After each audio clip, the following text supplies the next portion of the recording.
C'est officiel, Bakary Koné, vice-capitaine et taulier de la défense des étalons, fait partie désormais de l'effectif du club espagnol de Malaga. L'étalon a signé un contrat qui le lie à son nouveau club pour une durée de 3 ans. Le championnat national de football de première division, saison 2016-2017, se jouera sans les Varans de Dédougou. En concédant sa 17e défaite de la saison, le Bangui Sport est officiellement relégué en deuxième division, du moins pour cette saison, alors que sa piétine en haut de tableau, le trio de tête n'a pas eu la baraka ce week-end. Tout en image sur cette 27e journée, résumé et analyse, décryptage dans ce magazine. Et puis du tirage au sort du dernier tour des éliminatoires du Mondial Russie 2018, on en reparle.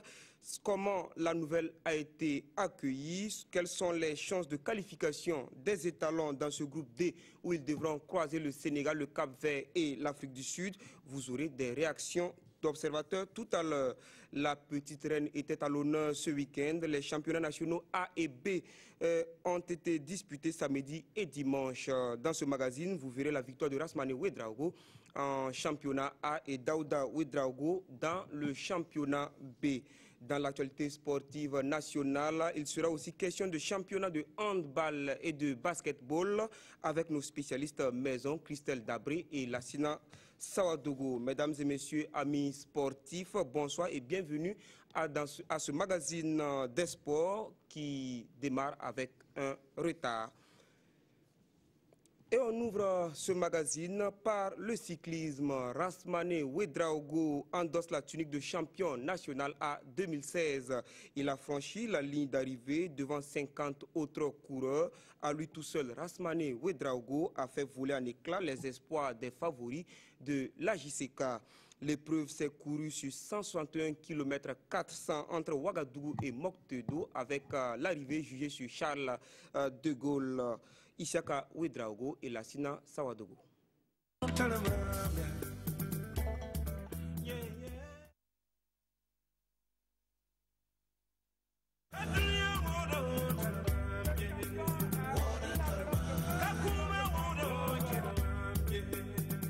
Amis téléspectateurs, c'est le grand jour pour la petite reine au Burkina Faso.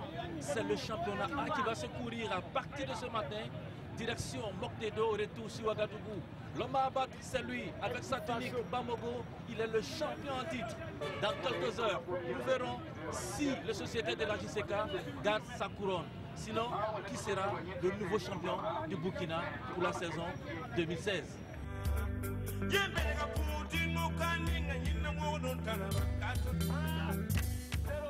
C'est parti.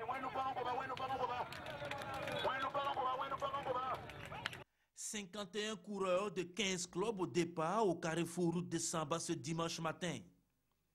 Direction la sympathique ville de Moctedo. Rien à signaler dans cette phase de mise en jambe. La leçon de l'année dernière a été bien retenue avec la présence de l'ambulance des sapeurs-pompiers. La verdure a repris ses droits et le soleil absent ce dimanche matin, du moins pour le moment. Le premier point chez de Koulbila est enlevé par Karim Bonkongo du RCK. Hawaïenne, c'est Aziz Babone de Tanalyse qui passe le premier. Benoît Zoundi de l'université se met en évidence. 2 minutes 11 secondes d'écart jusqu'au retour pour Ouagadougou. La première configuration est là. La JCK opte pour la bordure. Seuls Rasmane, Amidou Yamego et Oumarou Minougou suivent les jaunes et rouges. Stratégie contrariée par une crevaison de leur leader, Seydou Bamogo. Tout est à refaire. Tout seul, Seydou Bamogo va faire l'effort et revenir dans le peloton à nouveau groupé. Il faut une nouvelle approche. Le champion national va échanger avec ses coéquipiers. Le peloton rentre groupé à Ouagadougou. Direction le boulevard Charles de Gaulle.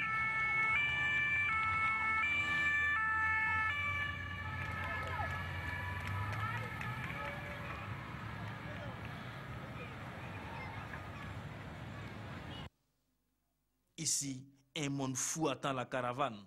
La tribune officielle est bien en place.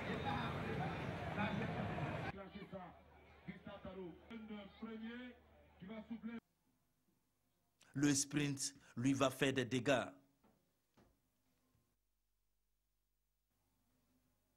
Rasmane Ouedraogo coiffe Mathias Sorgo. C'est l'hystérie dans le camp de Tanalyse. La chance que j'ai donné la chance, c'est que Rasmane, bon, mais aller là, je suis bien placé. Donc, les motifs des supporters et les encouragements des supporters. Et puis, en plus, le président de Tanalyse, Sawadogo Mamoudou Dibakala. Donc, c'est lui qui donne un peu de sens à cet espoir. Le grand perdant ce matin, c'est bien la JCK. Karim Bonkungu du RCK est 5e, 75 000 francs CFA. Salif Yerbanga de l'USFA est 4e avec 100 000 francs CFA. Abdou Sekondo est 3e, il est du RCK, médaille de bronze et 125 000 francs CFA. Mathias Sorgo, vice-champion national 2016, médaille d'argent, 150 000 francs CFA. Rasmane Ouedraogo, médaille d'or, le trophée, 350 000 francs de prix officiel et 1 million de francs CFA du ministère des Sports et Loisirs. Et en plus, le titre pour lui célébrer.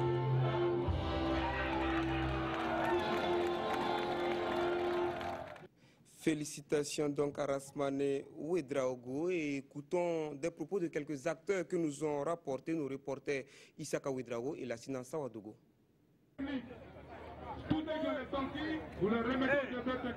C'était une très belle course, une stratégique, on a vu. Et Rasmane a été très très fort parce qu'en face il y avait Sorgo et qui était annoncé comme le potentiel vainqueur. Mais il n'y a jamais de vainqueur avant l'arrivée finale. C'était une très très belle course, franchement, je suis très très content d'avoir assisté à cette course. Et ça prouve que vraiment nous avons de très grands cyclistes. Et vous le voyez lorsque vous gagnez au Bénin, au Togo, et que vous faites un très bon résultat dans les autres pays, c'est un très bon signe, surtout pour la suite du Tour du Faso. Alors, monsieur le ministre, vous avez remis 1 million de francs CFA pour le vainqueur. C'est un signal fort, ça? Oui, bien sûr, il faut les encourager aussi. Ils sont très forts, comme je dis.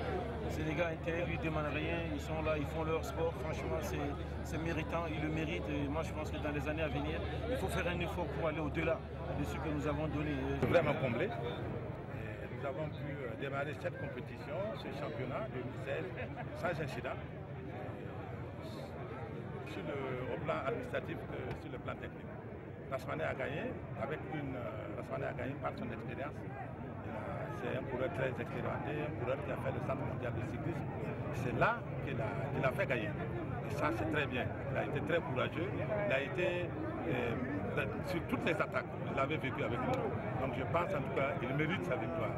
Maintenant, vous savez ce qui s'est passé l'année passée. Aujourd'hui, nous avons tous le sourire aux lèvres parce que ça s'est très bien terminé. C'est ce que nous recherchons, c'est ce que nous prions que le cyclisme burkinabé puisse briller de cette manière.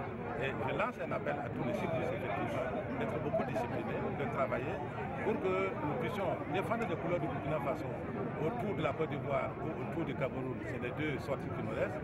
Et voir comment est-ce que nous allons en tout cas embrancher la défense pour le Tour du Faso 2016.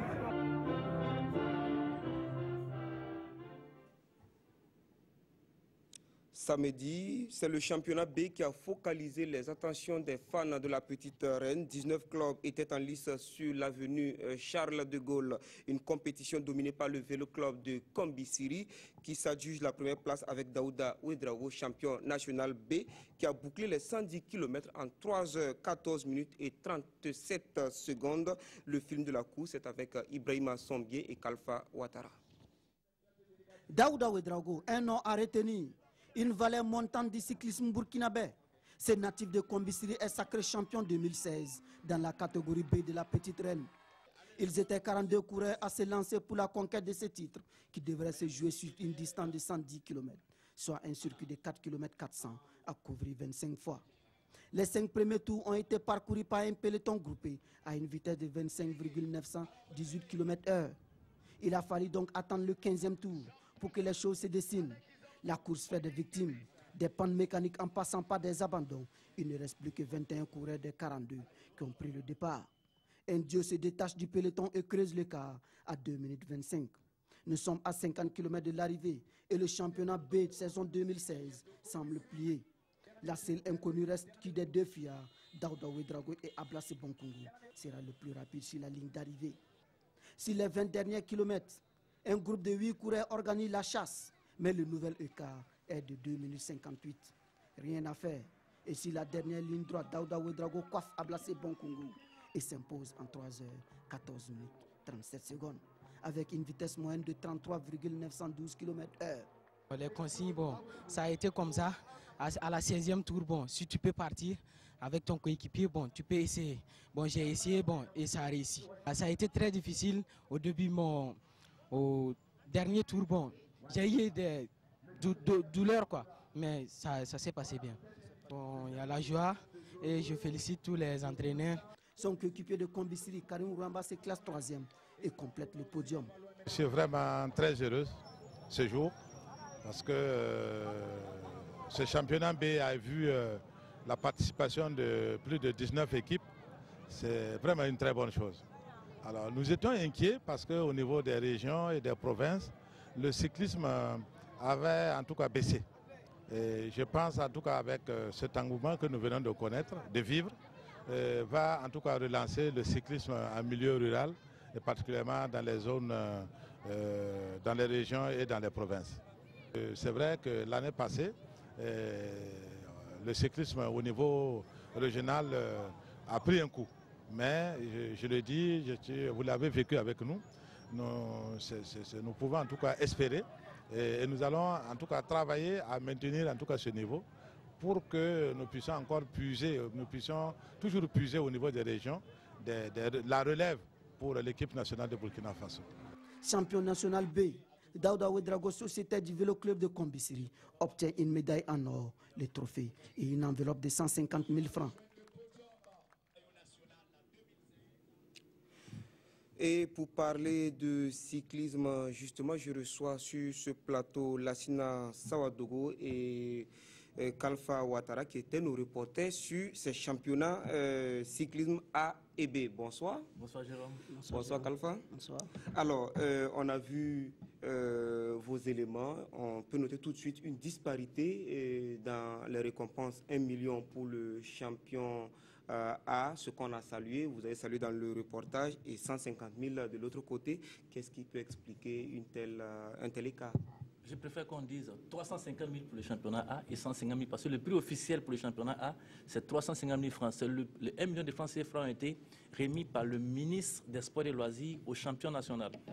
Donc la disparité se situe autour de 200 000 francs, si mes calculs sont bons, entre le premier du championnat B et le premier du championnat A. Mais pourquoi le ministre n'a pas fait un geste pour encourager également ces jeunes des provinces qui sont en train de se battre pour intégrer l'élite du cyclisme? C'est vrai que c'est une question intéressante, hein, Jérôme. Si on avait eu cette information-là, on lui aurait tendu le micro à ce sujet. Mais c'est vrai qu'il a dit aussi qu'il va falloir faire encore plus parce que même les 1 million de francs CFA pour lui, c'est une somme qui n'est pas suffisante. Hein. Surtout que derrière, hein, vous avez vu les prix du 5e au 3e, on n'a même pas 100 000 francs quand on est 5e national. Hein, dans une saison, on estime que ce n'est pas normal. Même les 350 000 francs CFA pour moi, c'est une somme assez dérisoire pour un champion national. C'est vrai que le ministère a fait un effort. C'était aussi bon qu'on regarde un peu par derrière et que le 5e est quand même une cagnotte qui atteint au moins 250 000 francs, sinon moins de 100 000 francs pour le 5e. J'avoue que c'est vraiment minime. C'est vraiment minime. Hein. Il faut, Lassina a raison de le relever, Jérôme, parce que le président l'a reconnu, hein, au niveau du championnat B. La participation, il dit qu'ils étaient inquiets parce qu'il n'y a pas la participation. Et il faut reconnaître qu'aujourd'hui, on ne peut que motiver, à attirer des jeunes vers le cyclisme. Il faut que les récompenses soient à la hauteur. Parce qu'aujourd'hui, il y a des régions où les jeunes préfèrent aller chercher de l'or que de venir aussi pédaler du vélo. Et c'est parce que véritablement, ils ne gagnent pas leur compte dedans. Alors, pas une grande participation, avec de l'inquiétude. Et comment vous jugez du niveau de ce championnat Bela quand on sait que le vainqueur est appelé à en tout cas, sera monté à A? Oui, il faut dire le niveau est très moyen. 19 clubs sur 13 régions du Burkina. Il faut reconnaître que c'est un peu infime parce qu'il y a eu des saisons où on en a connu plus. Et aujourd'hui, si on a 19 clubs, c'est dire qu'en fait, le cyclisme, la réalité même du cyclisme au Burkina est en train de poser problème. Et le niveau 33 km/h pour des jeunes qui prétendent à la catégorie et au championnat A, c'est vraiment infime, mais ça ne s'explique pas le fait qu'il n'y a pas assez de compétition dans nos régions. Tu vas prendre des régions où il n'y a pratiquement pas une seule compétition de cyclisme.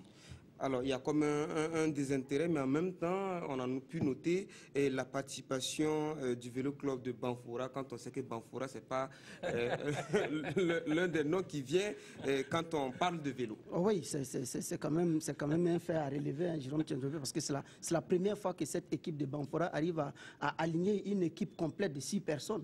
Les autres années, les années antérieures, c'est 2 personnes, 3 personnes qui participent. Cette année, le vélo club de Banfora a pu aligner 6 personnes. C'est dire qu'il y a un travail qui s'est fait à ce niveau et c'est un travail qu'il va falloir encourager. Et vous avez promis d'aller voir ce club à Banfora? Oui, on va aller voir le club et voir même la réalité du cyclisme dans l'ouest du Burkina. C'est le fils du pays qui parle. C'est le fils de la région en tout cas et qui parle. Lassina Sawadogo, on a vu la JCK qui est l'une des équipes en forme ces temps-ci, quand on sait qu'il y a certains clubs qui ont des difficultés comme t'analyse. Ouais. Et finalement, c'est Rasmane Ouedraogo qui arrive. Ça s'est joué sur quoi? Ça s'est joué sur la tactique faussée par une crevaison. Hein. Seydou Bamogo, qui était le leader de cette équipe-là, a crevé alors qu'ils avaient amorcé la bordure Jérôme. Ils étaient partis sur un rythme infernal. Les seuls coureurs qui avaient suivi, c'était Rasmane, Amidou et Noufou et Oumarou Minungu. Mais là, la crevaison de Seydou Bamogo a changé les plans. Seydou Bamogo qui était obligé de revenir tout seul. Ce que je n'ai pas compris, Jérôme, c'est pourquoi un de ses coéquipiers, sachant qu'il est leader, n'a pas remis son vélo pour attendre les mécaniciens. Ça a un peu changé les choses. Seydou est revenu, il était fatigué. Mathias Sorgo, c'était un rouleur. Ce qui aurait dû peut-être être fait, c'était de ne pas arriver au sprint. Quand on sait que Rasmane est dans le groupe et qu'il est fort en sprint, il faut faire tout pour ne pas qu'on arrive au sprint. Je ne sais pas, peut-être qu'ils étaient fatigués, ils ont mal assimilé la seconde tactique, sinon ils étaient bien préparés, Jérôme. Ils ont fait une mise au vert, ils ont même changé de couleur, hein. On les connaissait en vert et blanc. Là, ils étaient en jaune et rouge. On va saluer au passage le président de ce club-là, Jérôme. C'est le club aujourd'hui le plus huppé de la petite reine au Burkina Faso. Et c'est là qu'il faut tirer la sonnette d'alarme, Jérôme. Alors, Lassina Sawadogo, le président, dans ses interviews, a noté quelque chose, parce que quand on regarde la tranquillité avec laquelle se sont déroulés ces championnats, on pense à la saison passée où il y avait un incident qui avait en tout cas créé des remous dans la famille de la petite reine. Alors, est-ce qu'on peut dire que c'est parti pour de bon, la tranquillité? Oh, la tranquillité, déjà, on s'est satisfait de la logistique qui a entouré ce championnat A. On a mis l'ambulance des sapeurs-pompiers pour parer à toutes les éventualités. Mais Jérôme, c'est lorsqu'on regarde la participation, on a 51 coureurs pour 15 clubs. Et puis une vitesse moyenne de 36 km/h pour un champion national A, il y a quelque chose qui ne va pas. Et puis après, on a des équipes qui périclitent. Hein. C'est l'occasion de tirer la sonnette d'alarme, parce que là, ça ne va pas.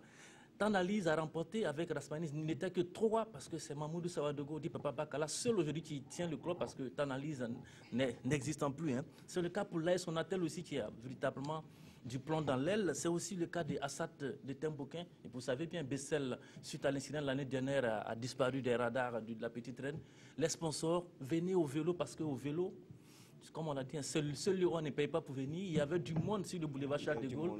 Et véritablement, pour que le cyclisme, qui est notre sport national, continue de rayonner, il faut que des sponsors viennent prendre des équipes pour que ça puisse remonter. Parce qu'avec Khalifa l'a dit, 42 coureurs pour 19 clubs, faites le ratio, même pas 3 coureurs par club pour le championnat B, alors que c'est l'antichambre du A. Il y a quelque chose qu'il faut voir. Sinon, on risque de ne plus pouvoir avoir ces belles emplois sur le boulevard Charles de Gaulle. Merci à vous, me restez sur ce plateau. Changement de discipline, on va parler de football. Le championnat national de football, justement de première division, a disputé ce week-end sa 27e journée. Une 27e journée où l'USO avait l'occasion de prendre la tête du classement. Mais face aux stélistes hier au stade municipal Issoufou Joseph Konombo, les unionistes n'ont pas eu les ressources nécessaires pour arracher une victoire. L'USO et les faux ont coupé la poire en deux, 0-0. Le commentaire est signé Bangba David Kafando. Encore un rendez-vous manqué pour l'Union sportive de Ouagadougou qui avait l'occasion d'être leader à l'issue de cette 27e journée. On ne sent pas une équipe de l'Union sportive de Ouagadougou qui a la hargne. Les aigles de l'Arlé laissent des plumes face à l'EFO et n'arrivent pas à voler pour s'installer à la tête du Faso Foot. Beaucoup d'approximations en première mi-temps de part et d'autre. Une première partie ponctuée de manque de réussite devant les buts. Au retour des vestiaires, les unionistes attaquent, se créent des occasions sans trouver le chemin des filets. Adama Zungrana et Cheikh Ibrahim Guigma sonnent la révolte, défient la défense stéliste en vain. 5 matchs de panne sèche à l'EFO. L'étoile ne marque plus. On les appelle communément les bleus et blancs de Ouagadougou. Ou la reine des stades, qui a du mal, en tout cas cette saison. Le titre, il est perdu, ça c'est sûr. Francis Kaboré, l'attaquant des Bleus et Blancs, résume à lui seul l'impuissance de la reine des stades. 65 minutes de jeu, aucun tir cadré. Score final, EFO 0, ISO 0. L'Union sportive de Ouagadougou reste à la deuxième place avec 52 points, à 2 points du RCK leader avec 54 points. Le suspense reste entier en cette fin de saison au couteau. Les gens du Basseko sont là. Si l'USO avait la possibilité d'être leader, c'est justement parce que le RCK a trébuché devant COSAF. Samedi, académiciens et Faucons se sont quittés dos à dos sur un score vierge. Konson Koulibaly et Jean-Modeste Ouedraogo. Le Rail Club du Kadiogo va-t-il le regretter à la fin de la saison? Attendons de voir. Mais en attendant, la question mérite d'être posée au regard de sa prestation samedi face à l'équipe de COSAF. Une pâle copie avec pour conséquence un triste 0-0. C'est une contre-performance, mais ce n'est pas une défaite. Parce que là, nous marquons un point important. C'est quand même COSAF. Et il faut le dire. Et là sont ceux-là qui ont triomphé devant cette équipe, il faut le reconnaître. Même si pour nous, on avait à l'idée en tout cas de prendre 3 points ce soir pour nous sécuriser. Bon, écoutez, l'adversaire a joué crânement, tactiquement, il a très bien joué, regroupé bien derrière. Les Faucons ont surtout manqué de talent offensif pour concrétiser les occasions de but. 34e minute, le Rail Club presse et sur cette belle ouverture de Ousmane Silla, Augustin Abem perd son duel face à Mohamed Koudankou. La réponse de COSAF intervient dans les arrêts de jeu de la première période. Ismaël Lengani sur coup franc fait briller Abubakar Sawadogo. À la mi-temps, le score est de 0-0. Au retour des vestiaires, Kamou Malo lance Faisal Ouedraogo dans la bataille. Son entrée apporte du tonus à l'attaque. À la 57e minute, contre-attaque éclair du RCK.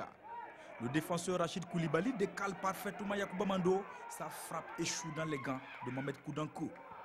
Sur cette action, il y avait mieux à faire. Le RCK presse, COSAF subit mais résiste. À la 76e minute, Faisal dépose une balle de but sur la tête de Rachid Koulibaly au-dessus. 1 minute plus tard, les anciens coéquipiers de Yacouba Mando font trembler le RCK. Nasser Lawali est tout proche de tromper Abubakar Sawadogo. À la 87e minute, dernière chance pour le RCK. Faisal Ouedraogo et l'international burkinabé Narcisse Bambara, entrés en cours de jeu, se positionnent. La frappe de Faisal est sortie du bout des gants par Mohamed Koudankou. Score final 0-0. Je n'ai pas reconnu cette équipe de COSAF qui d'habitude est joueuse. Aujourd'hui, s'est retranchée derrière. Bon, c'est comme ça le football. Tactiquement, je pense qu'il a mis quelque chose en place pour ne pas perdre. En tout cas, vraiment, on est très fiers des enfants ce soir. Au match aller, on a été battu à la dernière seconde, à la dernière minute qu'on a encaissé le deuxième but. On s'est mobilisé, on a dit aux enfants que ce soir-là, on ne perd pas le match. Il faut rester serein et tactiquement en place. Si on est tactiquement en place, on peut faire quelque chose. Et voilà, ce soir, on a obtenu le match nul. Ça nous réconforte pour la 4e place. C'est vrai que le RCK a toujours son destin entre les mains, mais en attendant, la pression pourrait être l'autre adversaire du RCK dans la course au titre. Le RCB aussi a manqué une belle occasion pour s'insérer entre le leader et sa dauphine. Les Tigres de Diaradougou ont plié les Chines à domicile 0-1 face à une formation de Majestic en quête de points pour se maintenir dans l'élite. Yaya Dembo Tamboura. Dominer n'est pas gagner. Le Racing Club de Popo l'aura appris à ses dépens. face au Majestic dans cette opposition de la 27e journée. La première période est à sens unique pour le RCB. Dès l'entame, Samuel Amoto Akwasi s'infiltre dans la surface de réparation. Sa frappe est déviée par les portiers adverses. C'est le début aussi du festival de raté. À la 19e minute, sur ce ballon que relâche Armel Soré, Adama Diabaté ne peut scorer. Quelques instants plus tard, Serge Ouedraogo sur ce débordement. Sans personne à la récupération. 0-0 à la mi-temps. Le Racing reprend sa domination au retour de la pause. Tout comme en première période. Amoto Samuel Akwasi ou encore Serge Ouedraogo ne connaîtra pas de réussite. Le Majestic, outrageusement dominé, replie en défense et procède par des contres. Stratégie payante, car sur celui-ci, Arsène Chema oblige le portier Babazongo à aller chercher le ballon au fond de sa cage. 1-0. C'est d'ailleurs le score final de ce match.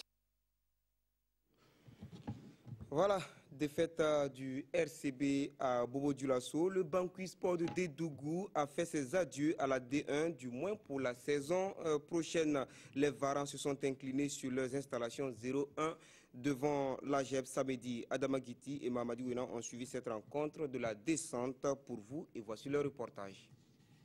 Ce match Bangui Sport AGEB devait se jouer à Koudougou, mais les Varans de Dédougou ont bénéficié de la clémence de la Ligue de football professionnel. Le match est à huis clos et sans son public. Le Bangui a eu du mal à faire le jeu, surtout en première période. Alors que les Varans ont besoin de gagner pour entretenir l'espoir de se maintenir en 2-1. C'est plutôt l'AGEB qui est conquérante sur le terrain du stade régional de Dédougou. À maintes reprises, les Rouges vont se montrer très dangereux.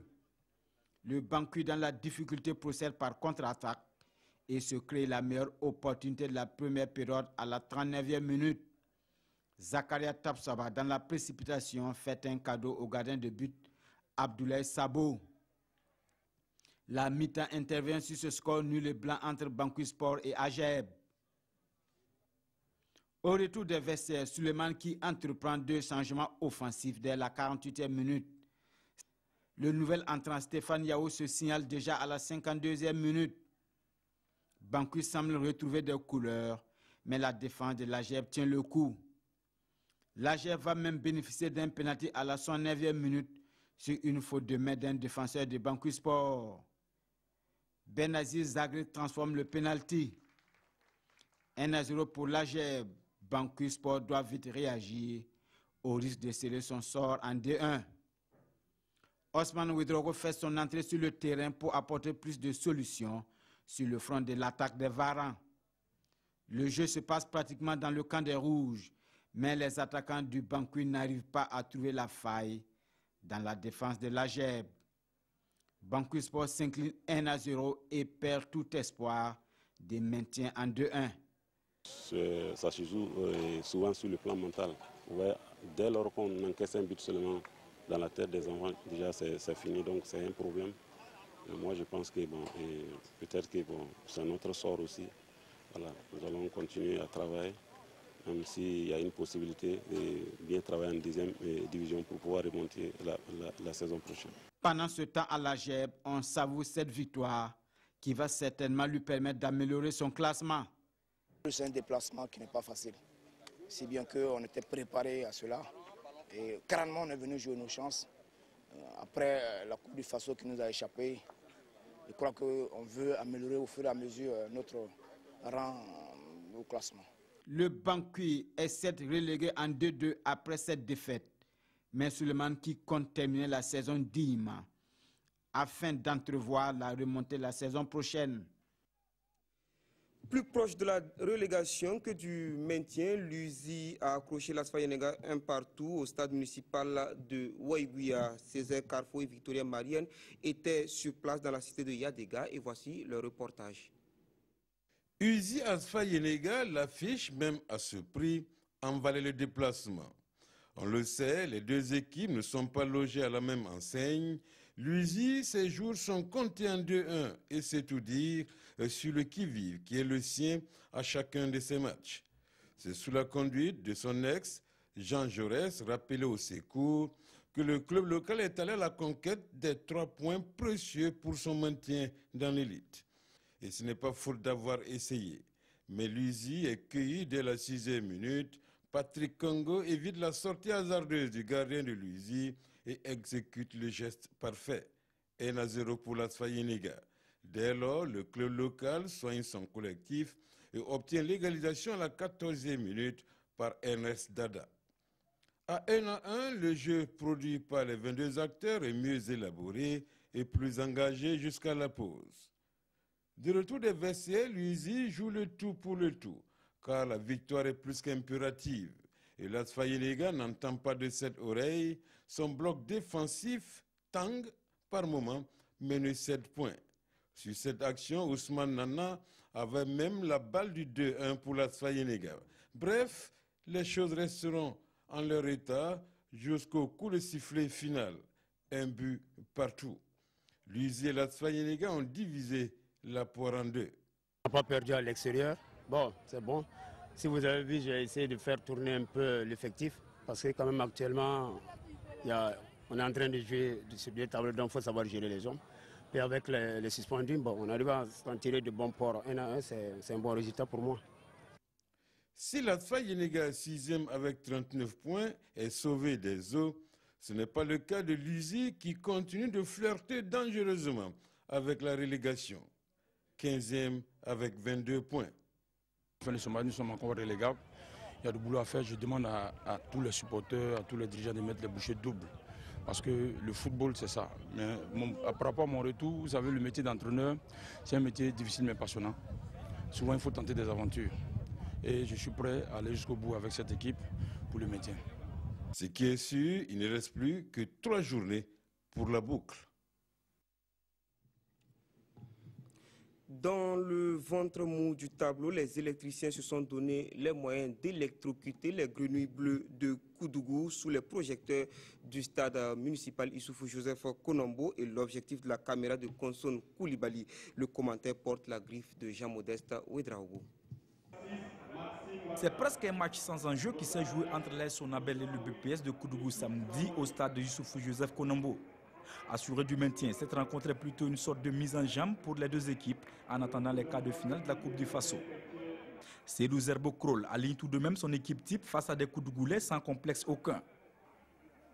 Seydou Sanou tente sa chance de loin, sans succès, d'entrée de jeu. Le BPS tente des attaques placées, mais la muraille Sonabel est infranchissable. 0-0, c'est le score à la pause. À la reprise, Saïdou Sanou s'infiltre dans la défense des Grenouilles, mais Tergives et fait un mauvais choix. Une minute après, c'est la Moussa Sou, entrée en jeu, qui tente un lob au-dessus.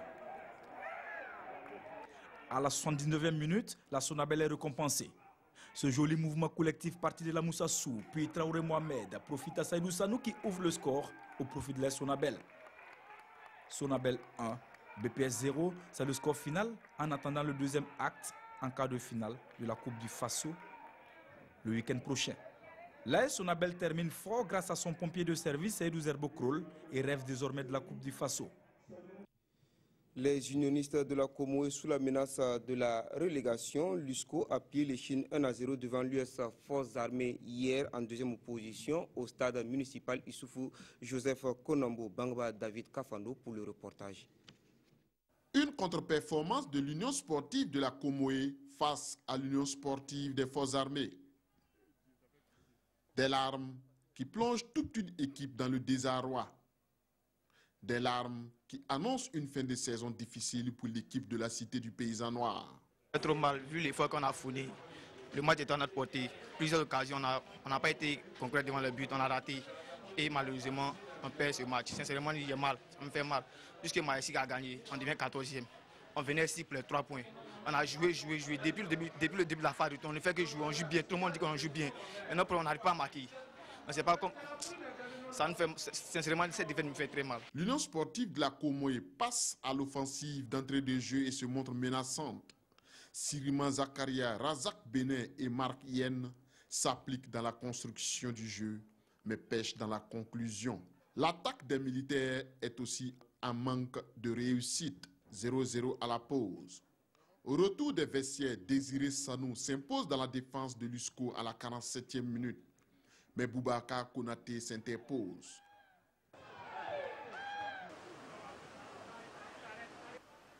À la 85e minute, la pluie oblige les deux équipes à rejoindre les vestiaires. Le match se poursuit après plus de 30 minutes d'interruption. À la 90e minute, la défense de l'Union sportive de la Comoé est absente au marquage et punie par Rasmane Kaboré. L'USCO s'incline sur la petite marque de 1-0. Voilà, mais c'est dommage, c'est le sort, c'est le coup du sort, on fait avec. On a encore 3 journées, 2 journées à domicile et puis une journée à Ouaga ici. Je pense qu'on va repartir travailler, nous reconcentrer pour en tout cas sauver la saison. L'Union sportive de la Comoé perd une place au classement. Les unionistes sont 14e du Faso Foot. L'USCO, première équipe non relégable, doit se battre désormais pour le maintien. Assurance de maintien pour la SFB qui a obligé le Santos FC à concéder le match nul 0-0 du côté de Bobo Dioulasso. Et puis, classement à l'issue de cette 27e journée, le RCK trône toujours en tête avec 54 points plus 17. L'USO deuxième avec 52 points plus 18. Le RCB 50 points plus 16, Santos FC 41 points plus 10, COSAF 40 points plus 8, 6e ASFA 39 points plus 1, 7e BPS 37 points, 8e LUSFA 35 points moins 3, la GEB est 9e avec 35 points moins 4, 10e l'AS Sonabel 34 points. L'EFO dégringole de 3 marches pour se retrouver à la 11e place avec 34 points moins 5. L'ASFB est 12e avec 32 points moins 2. Majestic monte d'une marche pour se retrouver à la 13e place, 28 points moins 7. L'USCO descend d'une marche. 26 points, moins 11, 14e. Et dans la zone rouge, l'USI, 22 points, moins 14. Et Banqui Sport, donc condamné à descendre en deuxième division, 15 points, moins 22. Alors, je suis toujours avec mes invités, Kalfa Ouattara et Lassina Sawadogo, pour décrypter cette 27e journée. En tout cas, on peut dire que la grosse déception vient de l'USO qui a manqué, en tout cas, un rendez-vous avec l'histoire de cette saison de la D1. Oh oui, il faut le dire. Hein, c'est vrai que d'aucuns auraient expliqué cette contre-performance par l'opposition de la Coupe du Faso qui a certainement laisser une certaine fatigue au niveau de cette équipe de l'USO. Mais il faut le dire, hein, l'USO n'a jamais montré jusque-là l'étoffe d'une équipe qui veut être championne. Parce qu'on a vu par le passé, il y a une journée un peu récente, l'USO avait l'occasion de prendre le titre à Koudougou face au Banqui Sport. Et l'USO n'a pas réussi en tout cas à gagner et à dépasser, ne serait-ce que mettre la pression sur le RCK. Et à chaque fois, ça a toujours été comme ça. Et moi, je pense qu'en fait, l'USO n'est pas destiné à être champion cette saison. Ça se passe dans la tête. Lassina Sawadougou, on a vu que le trio de tête a calé. Hein, le trio de tête a calé. Je pense que les mauvaises affaires, comme l'a dit Khalifa, c'est pour l'USO et pour le RCB. Parce que le RCK avait d'abord joué. Le RCK s'en voulait pour avoir pris seulement un point, croyant que le dimanche, l'USO allait faire d'une bouchée l'état final de Ouagadougou, qui a perdu ses repères. Et puis le RCB, par exemple, face à Majestic, tu as joué, comme Yaya l'a dit, tu as dominé, mais tu n'as pas gagné. Alors que le football, c'est de pouvoir gagner. Peut-être pour aller dans le même sens que Khalifa, l'USO, à mon avis, peut déranger, mais difficile lorsqu'il s'agit de franchir le dernier cap. L'USO n'y croit pas. Pas qu'il n'y croit pas, mais il y a quelque chose qui manque. Il y a quelque chose qui manque dans la dynamique d'ensemble. Sinon, c'est à ne rien comprendre. Mais un entraîneur ne peut pas passer son temps à dire qu'il joue pour le maintien, même s'il est deuxième, il a la possibilité de prendre les titres. Et que, bon, dans les langages, même si c'est un langage de choses, mais quand même, ça joue, quoi qu'on dise psychologiquement, ça peut caler sur les enfants. Ah ouais, quand on est deuxième, on ne peut pas dire qu'on joue pour le maintien. Et aussi une journée vraiment pauvre en but. Très pauvre en but, c'est la preuve que, comme on l'a dit souvent sur ce plateau, on a joué pour ne pas perdre, on n'a pas joué pour gagner. À l'exception sans doute du RCK qui a joué pour gagner face à COSAF, les autres équipes, à mon sens, n'ont pas joué véritablement pour gagner. On fait tout pour ne pas perdre parce que là, on sent la menace de la relégation ou, je ne sais pas, du licenciement pour certains entraîneurs. Et du coup, le jeu prend un coup. Et on se retrouve à suivre des matchs assez fades sur nos terrains, ce qui n'est pas du tout intéressant. Il faut essayer de lever le niveau du jeu. Le RCK a essayé de le faire face à Majestic, à COSAF, qui s'est repliée sur elle-même, l'équipe de COSAF. Ça donnait 0-0. Les autres équipes aussi ont fait presque pareil. Je pense que ce n'est pas bien pour l'image du face-au-foot. Surtout qu'on a 3 journées de la fin. C'est le sprint qui est lancé. Et il faut aller à fond pour pouvoir prendre des points, soit pour ne pas descendre ou pour être champion. C'est dommage qu'on ait eu seulement que 6 buts, même pas une moyenne de 1 but par match, Jérôme. C'est vraiment triste. Alors, le Bangui Sport qui descend en 2e division, vous l'auriez cru dès l'entame de la saison? Bon, c'est vrai que cette équipe de Bangui, l'année passée, a joué in extremis pour se maintenir. C'est-à-dire que cette année, on avait pensé que du côté de Dédougou, les dirigeants du Bangui avaient tiré en tout cas tous les enseignements qu'il fallait, mais on s'est rendu compte qu'ils sont retombés dans les mêmes travers parce qu'on ne peut pas avoir un Sédou Zerbo Krol qui vient vous sauver d'une relégation et que dès que la saison, pour une nouvelle saison, on ne fasse pas tout pour pouvoir les maintenir. Parce que quand on le dit que, bon, vraiment, il faut le dire, le Bangui Sport de Dédougou fait partie quand même des clubs où, bon, vraiment, la question financière ne se pose pas, parce qu'ils ont un bon mécène derrière et qui était prêt, semble-t-il, en tout cas, à payer comme il faut un entraîneur ou des joueurs qu'il faut et choses.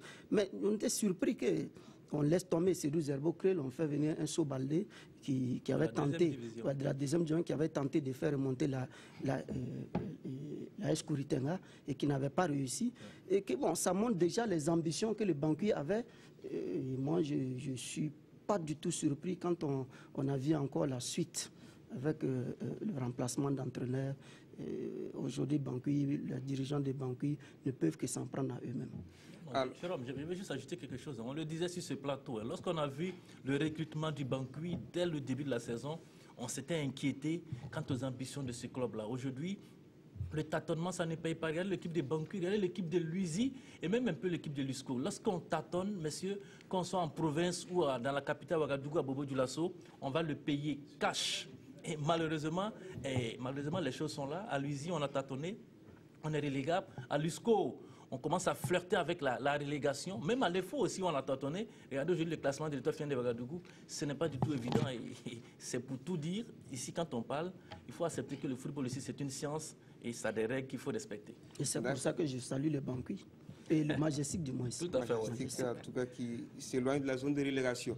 Et le tirage au sort des éliminatoires de la Coupe du Monde Russie 2018 place le Burkina dans la poule D en compagnie du Sénégal, du Cap-Vert et de l'Afrique du Sud. Des observateurs se sont prononcés sur les chances de qualification des étalons. Ils s'expriment au micro de Jean-Modeste Ouedraogo.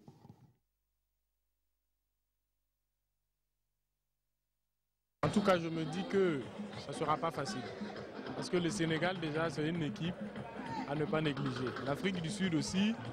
Et récemment, on a vu l'Afrique du Sud jouer. Bon, ils jouent bien. Et en tout cas, ça ne sera pas facile. Mais si on veut se qualifier, on peut se qualifier. Parce qu'on a assez prouvé. Le Burkina, quand même, c'est une équipe qui peut prouver que non, si elle veut aller loin, bon, elle peut aller loin.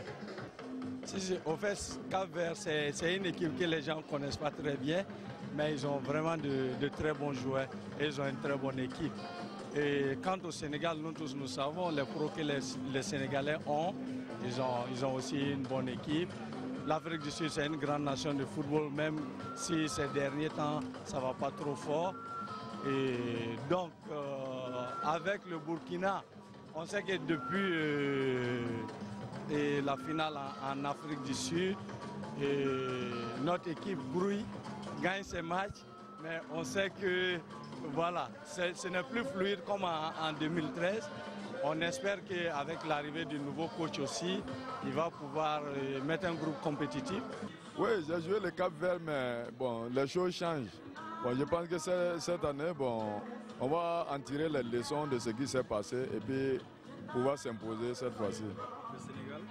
Oui, le Sénégal est jouable. Donc, bon, on a plusieurs fois battu le Sénégal. Bon, je pense qu'on peut se qualifier pour cette mondiale. Oui, l'Afrique du Sud aussi, c'est possible. Bon, l'Afrique du Sud n'est plus comme avant. Bon, je pense qu'on peut s'en sortir. Mais je me dis, on doit se concentrer pour le dernier match de la CAN d'abord, pour pouvoir se qualifier, parce que c'est un match piège. Je pense qu'on doit se concentrer pour gagner ça d'abord. C'est un groupe ouvert. Voilà, vous voyez, quand on regarde sur le papier au classement FIFA, les points qu'il y a entre ces différentes équipes-là ne sont pas trop grands. Donc, sur le papier, en tout cas, c'est un groupe ouvert. Les Italiens ont leur chance face à ces adversaires, même si on sait que par rapport aux différentes confrontations, c'est le Cap-Vert qui a déjà battu le Burkina Faso à 2 reprises. Et quand on prend aussi le Sénégal a 3 victoires devant le Burkina Faso qui a 2 victoires. Voilà, donc quand on regarde sur ces aspects-là, psychologiquement, ces équipes se disent au-dessus des étalons. Mais maintenant, je pense que le plus important, c'est à la reprise. On verra avec quelle forme les joueurs des différentes équipes vont venir. Et c'est en ce moment-là qu'on pourra essayer de donner véritablement un pourcentage de chances aux différentes équipes. Pour moi, c'est jouable du moment où nous avons une équipe qui est en train de se reconstruire. Je pense qu'avec l'apport des jeunes qui viennent d'arriver, c'est jouable. Maintenant, si on regarde sur le plan papier, certains diront que le Sénégal ou alors pour moi, peut-être l'équipe qu'on doit craindre un peu, c'est le Cap-Vert, qui semble être la bête noire de l'équipe burkinabé. Sinon, pour moi, à Tama, c'est jouable. C'est jouable parce que nous avons de grands professionnels. Seulement, bon, il faut faire confiance aux jeunes. Parce que le seul problème, c'est que toutes les équipes aujourd'hui se valent. Donc seulement, bon, il faut essayer de voir et puis faire confiance aux enfants. Je pense que ça va aller. Voilà des réactions recueillies par Konsom Koulibaly et Jean-Modeste Ouedraogo. Lassina Sawadogo, quand Corbego parle de match piège contre le Botswana avant donc le début de ces éliminatoires, est-ce que le match contre le Botswana, finalement, c'est un avantage ou un inconvénient? En tous les cas, c'est un avantage parce qu'il faut gagner ce match-là pour se qualifier. Là, on n'a pas le choix, il faut prendre les 3 points face au Botswana, se qualifier déjà pour la CAN et puis envisager maintenant les éliminatoires de la Coupe du Monde, Jérôme. Je pense que ce match, c'est un avantage. On joue à domicile face à une équipe qui nous a battus au match aller. Voilà pourquoi on avait déjà dit ici qu'il faut faire attention à ce match face au Botswana. Il faut se concentrer, comme l'a dit Gorbeko, sur ce match-là d'abord, et puis après on aura le temps de penser aux éliminatoires. Ça peut servir à préparer le match contre l'Afrique du Sud déjà? Véritablement, c'est le 3 septembre, on joue le Botswana, et en octobre, on joue l'Afrique du Sud. Je pense qu'il y aura en tout et pour tout 1 mois d'écart. C'est véritablement ce match-là qui va peut-être lancer, ce sera en même temps la rampe de lancement pour les éliminatoires de la Coupe du Monde. Il faut d'abord gagner et puis après on aura le temps de penser pendant 1 mois au groupe qui va disputer le match face à l'Afrique du Sud. Alors, Kalfa Ouattara, au lieu de polémiquer sur la forme des adversaires, est-ce qu'il ne faut pas se pencher plutôt sur la valeur intrinsèque des étalons? Oui, c'est pour ça qu'on espère que d'ici la rentrée, et le début de saison, que les étalons, on aura quand même des étalons dans des équipes où ils seront beaucoup plus compétitifs. Et c'est pour ça qu'on se réjouit déjà ce soir de la signature de contrat de Bakary Koné, parce que c'est en ayant de la compétition qu'on peut avoir une équipe des étalons beaucoup plus, en tout cas, apte à pouvoir en tout cas affronter ces échéances. Et tout le monde, comme tout le monde, moi je pense que c'est jouable, le groupe est jouable. Il suffit seulement que vraiment les enfants soient dans le meilleur de leur forme, et en ce moment ça doit pouvoir aller. Il y a une expérience, il y a quelque chose, un élément essentiel qu'il ne faut pas oublier. Le vécu qu'on a eu pour les éliminatoires de la Coupe du Monde 2014 doit servir. L'environnement d'un mondial n'a rien à voir avec l'environnement d'une CAN. Ça, il faut le savoir. J'espère que la fédération est là. On a tous vécu ces éliminatoires ici. C'est un élément hyper important. C'est l'environnement sur le terrain, c'est l'environnement autour du terrain, c'est l'environnement même dans le pays qui va conditionner la qualification des étalons. C'est véritablement tout cela qu'il va falloir mettre ensemble pour espérer une qualification. Le Sénégal a déjà goûté. Le Sénégal a déjà goûté à la Coupe du Monde. L'Afrique a déjà goûté à la Coupe du Monde. Ils savent ce que c'est et ils ne voudront pas rater le rendez-vous russe. À nous de nous donner les moyens déjà de pouvoir rivaliser avec ces équipes-là qui sont favorites dans ce groupe D. Je crois que ça fait partie du contrat de Paolo Duarte, de nous qualifier pour ici 2018. D'accord. Merci à vous en tout cas d'être venu sur ce plateau. On aura l'occasion de revenir encore sur ce sujet avec d'autres acteurs du milieu du football. Donc, merci à vous et vous restez avec moi pour la suite du magazine. Et la 8e de finale de la Coupe du Faso se sont disputées au milieu de la semaine dernière. La SFB a composté son billet pour les quarts de finale en battant l'Olympique Système du Mouhoun 2-1 à Koudougou. Moussa Ouedraogo et Jean-Modeste Ouedraogo. Le soulagement se lisait sur les visages de Lionel Kaboré et ses coéquipiers à la fin du match contre l'Olympique Système de Dédougou. Mamadou Zongo Bebeto ne s'est pas empêché de serrer la main de son adversaire, signe que la rencontre était difficile à vivre. Les matchs de coupe, l'essentiel c'est de gagner. Peu importe la manière, bon, c'est ce que les enfants ont su faire ce soir. L'engagement et la détermination seuls n'ont pas suffi au vert de Dédougou, pourtant dominateur, à la première période. Une domination conclue par l'ouverture du score à la 26e minute sur coup franc. Crisson trouve Donasongui Fane dans la surface, son jaillissement est imparable. 1-0 en faveur de l'Olympique Système de Dédougou, c'est le score à la pause. La SFB est bousculée par le deuxième de la deuxième division, groupe B. Au retour des vestiaires, Mamadou Zongo Bebeto demande de l'impact physique à ses joueurs et gagne la bataille du milieu de terrain. À la 49e minute, belle ouverture de Aïki Chitou en direction de Yaya Sanou. Il s'écroule dans la surface, penalty, indique l'arbitre central. Antoine Kofi sans trembler, signe l'égalisation. L'Olympique Système de Dédougou est sur une pente glissante. La preuve, 10 minutes plus tard, sur ce corner, Yaya Sanou surgit et donne l'avantage à la SFB. Score final, 2-1 pour les jaunes et noirs de Bobo Gulasso et synonyme de qualification en quart de finale de la Coupe du Faso. Moi je prends les matchs un par un, maintenant nous allons jouer les quarts, on va se concentrer sur les quarts. Et maintenant, après les matchs, on verra si on a un demi à jouer ou pas. Fin de parcours pour l'Olympique Système de Dédougou, même si l'arbitrage est une fois de plus pointé du doigt. Moi, je n'aime pas parler sur l'arbitrage, parce que je suis un jeune coach, et les arbitres, c'est leur maître, et le maître du jeu, mais il faut qu'il y ait aussi davantage de non qu'à soigner. Voilà, nous aussi on joue, il faut laisser l'équipe, le football évoluer. Déjà, on ne pouvait plus monter en première. Là, c'était la Coupe du Faso qu'on cherchait en vain. Et malheureusement, ça s'est passé ainsi ce soir. Bon, je retire mon chapeau à mes joueurs, franchement, c'est pas mal, hein? C'est pas mal. L'Olympique Système de Dédougou a dominé, mais l'expérience de la SFB en coupe a fait la différence. À Bobo Dioulasso, Salita s'est imposé 3-2 devant Royal FC. Le film de cette rencontre vous est proposé par Karim Ilboudo et Adembo Tamboura. Il n'y a pas de temps à perdre pour Salitas dans ce match. Dès la toute première minute, les visiteurs se signalent avec ce but. Une réalisation de Jean-Marco Dié. Royal FC n'a pas le temps de réagir à cette gifle matinale. Ben Abouatara centre pour Bourema Bandé. C'est le break à la 6e minute.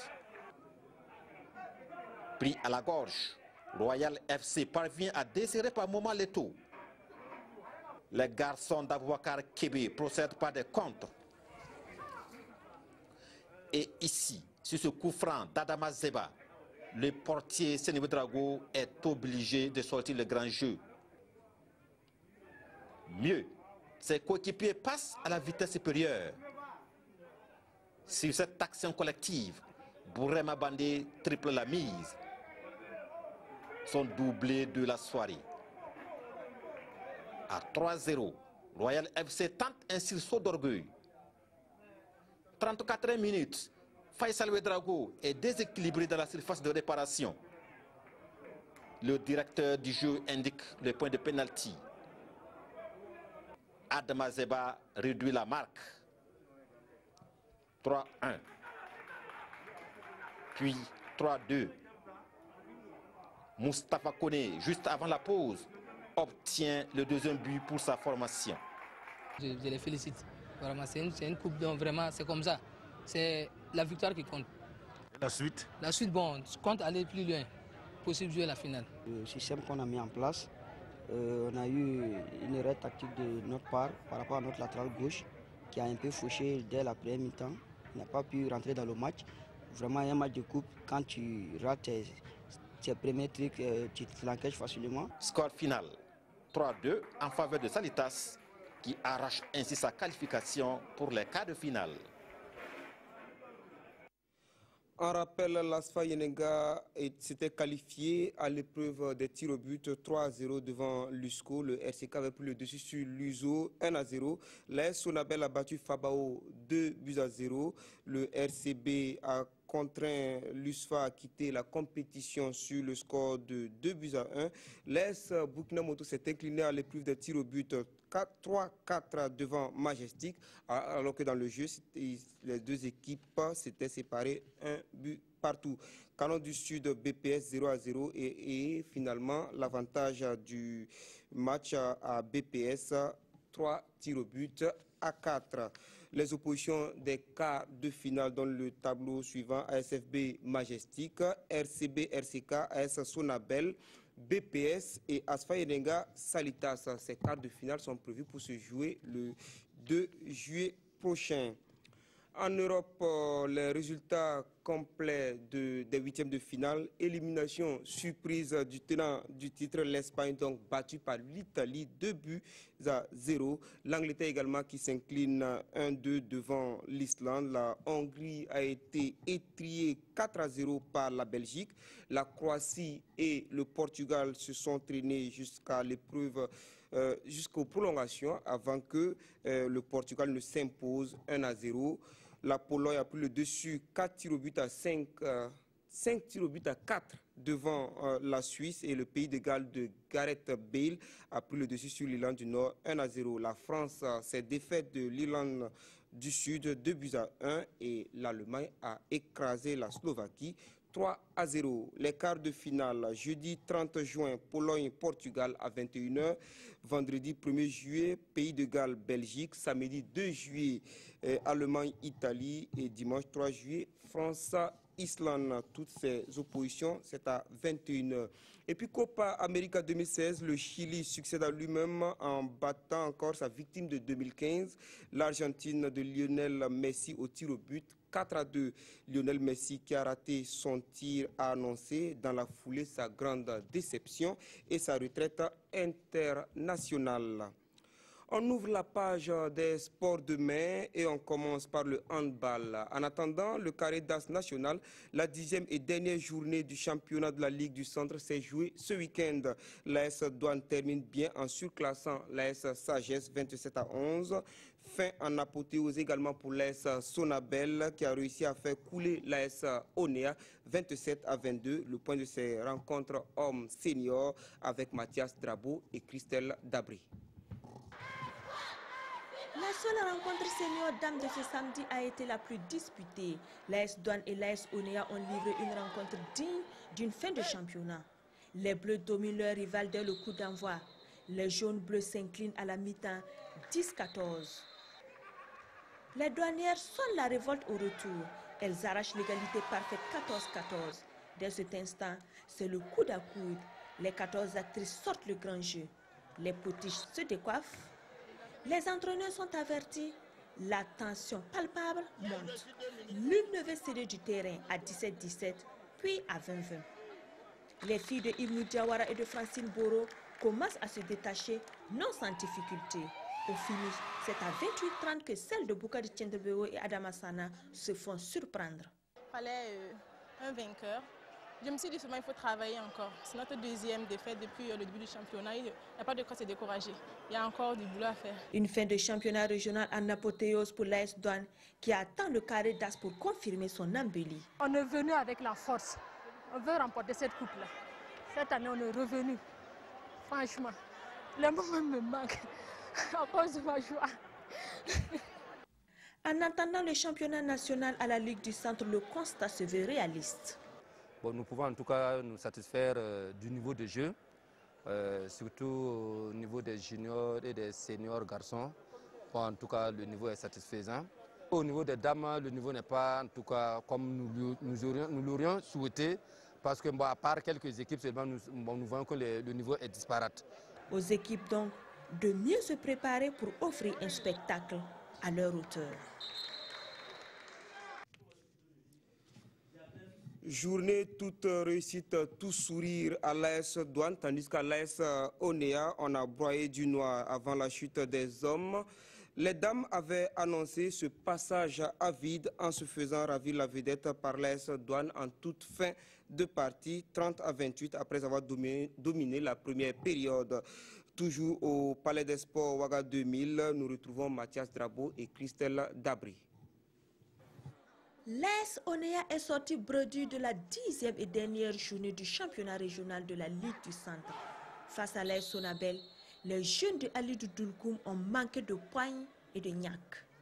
Après un début appréciable, les Bleus relâchent la pression, se voient rejoindre au score par les Violets, qui enlèvent la première partie sans grande résistance, 16-9.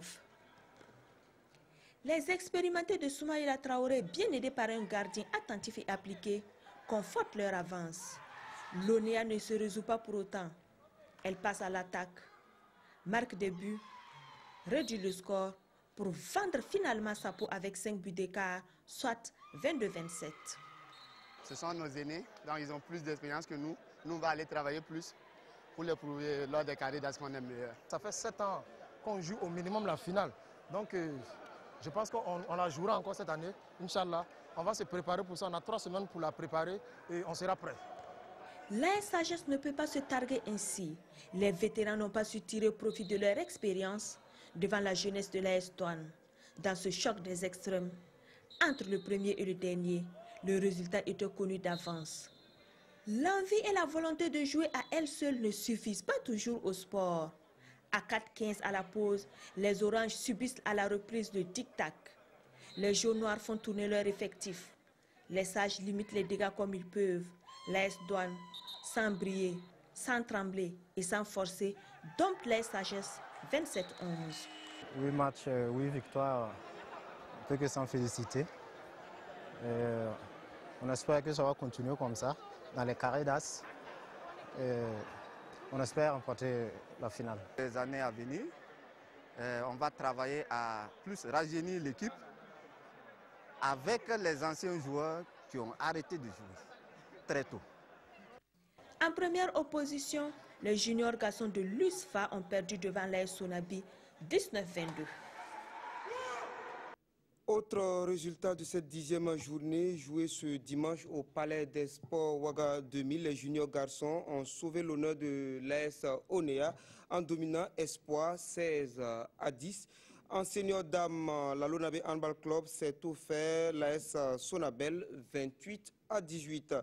Toujours en senior dame, l'ASFA a pris le dessus sur l'AS Sonabi. Défaite de l'AS Sonabi senior homme 23-29 devant l'USFA. Week-end noir pour les clubs de Bobo en déplacement à Ouagadougou. Et là, nous parlons de basketball à la faveur de la 3e journée de la Ligue nationale. L'Adhésif et l'USFRAN ont été corrigés par le RCK et l'AS Sonabi au Palais des Sports Ouaga 2000 hier dimanche. Le résumé de ces oppositions avec Ibrahim Assombier et Lassina Sawadougou. L'AS Sonabi en rouge est face au blanc de l'Adhésif venu de Bobo Dioulasso. Après une défaite la semaine dernière face à l'EFO, les pétroliers ne sont pas allés du dos de la cuillère ce week-end. Samedi déjà, les vice-champions faisaient d'une bouchée l'USFRAN 70-37. L'Adhésif vainqueur le week-end précédent de Diadème à Bobo Dioulasso est contraint de revenir sur terre à Ouaga. Les pétroliers sont à 14-3 au premier quart-temps. Sans forcer, les poulains de Yves Drago terminent le deuxième quart-temps à 42-12. L'Adhésif est inexistante. Cheikh Sanogo a inscrit 13 points, 12 points pour Ibrahim Sissé. Les Bobolais prennent l'eau et terminent leur deuxième sortie à Ouaga avec une défaite 61-67. Vraiment, les choses se recommencent vraiment. Bon, avec le bac, bon, on est un peu handicapé. Au moins, on a 4 joueurs comme ça qui font le bac. C'est pas facile. Bon, on est un peu diminué. Semaine tranquille pour la Sonabi en attendant le choc face au RCK.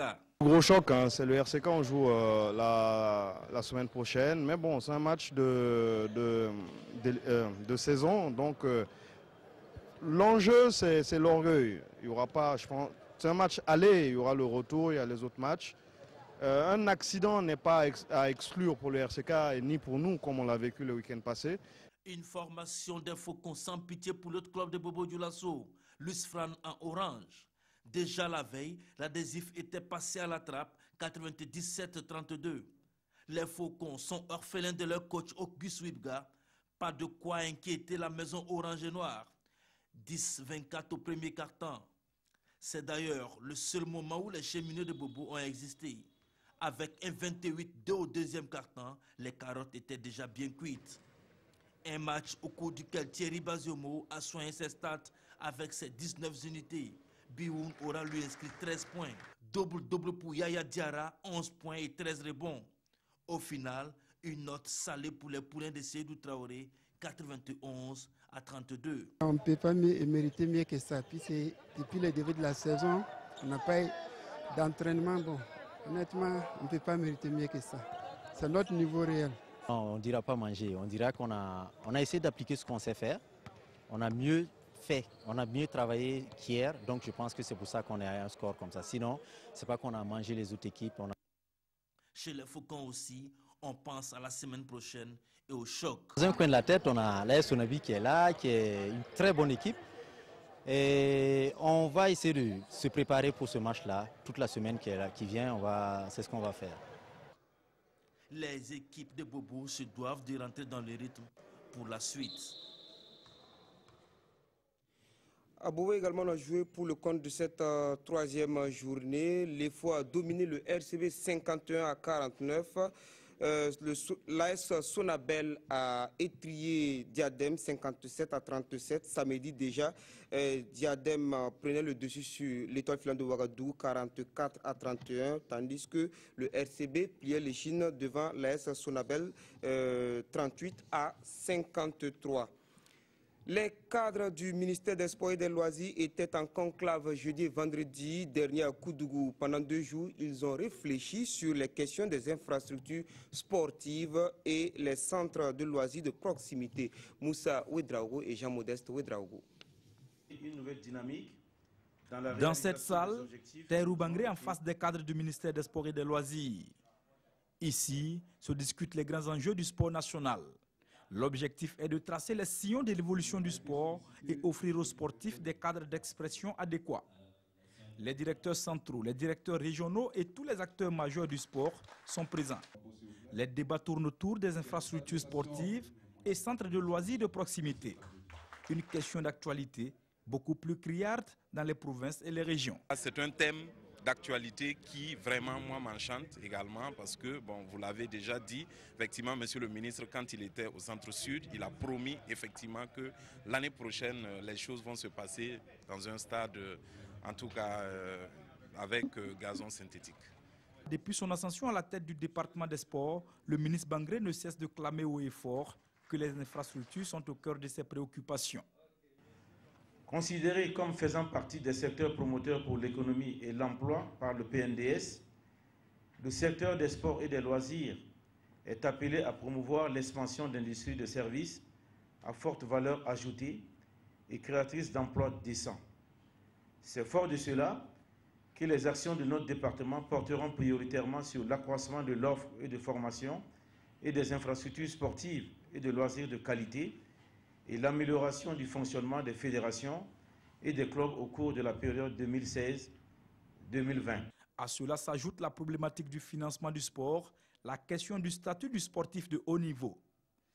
Ce conseil d'administration du secteur ministériel est un prétexte pour évaluer le chemin parcouru et prendre de nouvelles résolutions pour le bien-être du sport burkinabé. Au cours de ce CASEM, un mécène natif de la ville de Koudougou, grand soutien du handball, a été distingué. Ce matin, je suis très content. Ce que j'ai eu ce matin, mais je vais les saluer d'abord des autorités, et puis les saluer des ministères, les gens des ministères, beaucoup saluer les ministres. Ce que je fais, comme dans le handball, qui voit que j'ai travaillé, qui me donnait la certificat de reconnaissance aujourd'hui. Le conseil d'administration du secteur ministériel, 33e du genre, a fait le tour des questions brûlantes dans le département du sport. De la gestion du personnel en passant par les préoccupations du syndicat, rien n'a été oublié. Rectificatif, c'est plutôt Diadème qui a battu l'AS Sonabel en basketball à Bobo-Dioulasso 57-37. Au championnat d'Afrique d'athlétisme à Durban en Afrique du Sud, le week-end dernier, le Burkina a récolté 4 médailles d'argent avec Marthe Kuala à l'heptathlon et au 100 mètres haies avec 13 secondes 25, Fabrice Zango au triple saut et Laetitia Bambara au lancer du marteau avec 68 mètres 12. Laetitia Bambara qui a arraché l'argent hier au championnat de France à Angers avec un lancer de 66 mètres 65. Merci de nous avoir suivis. Je vous retrouve vendredi, si Dieu le veut. En attendant, l'info continue sur www.rtv.bf. Bonsoir.